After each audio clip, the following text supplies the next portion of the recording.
ನಾವು ಯಾವುದೇ ಒಂದು ಹೊಸ ವಿಷಯನ ಮಾಡಬೇಕು ಅಂತ ಅಂದ್ಕೊಂಡಾಗ ಸ್ಟಾರ್ಟ್ ಮಾಡೋದು ತುಂಬಾ ಸುಲಭ, ಆದರೆ ಅದನ್ನು ಕನ್ಸಿಸ್ಟೆಂಟಾಗಿ ಮಾಡೋದು ಸಿಕ್ಕಾಪಟ್ಟೆ ಕಷ್ಟ.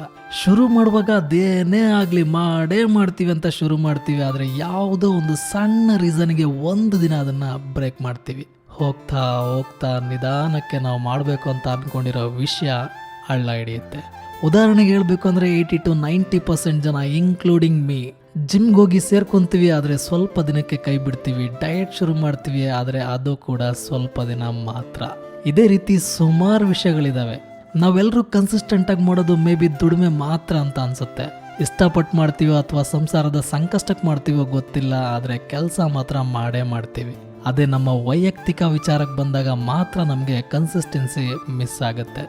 ನಾನು ಕೂಡ ಜಿಮ್ಗೆ ಹೋಗಿ ಸ್ವಲ್ಪ ದಿನ ಆದಮೇಲೆ ಬಿಟ್ಟಿದ್ದೀನಿ, ಡಯಟ್ ಸ್ಟಾರ್ಟ್ ಮಾಡಿ ಬಿಟ್ಟಿದ್ದೀನಿ, ಡೈಲಿ ಬುಕ್ ಓದೋಕ್ಕೆ ಸ್ಟಾರ್ಟ್ ಮಾಡಿ ಬಿಟ್ಟಿದ್ದೀನಿ.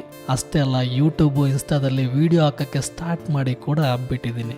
ನಾನು ಬಿಟ್ಟಿರೋ ಇಷ್ಟು ವಿಷಯಗಳನ್ನು ಮತ್ತೆ ಸ್ಟಾರ್ಟ್ ಮಾಡ್ಬೋದು, ಆದರೆ ಅದು ಅಷ್ಟು ಸುಲಭ ಇಲ್ಲ.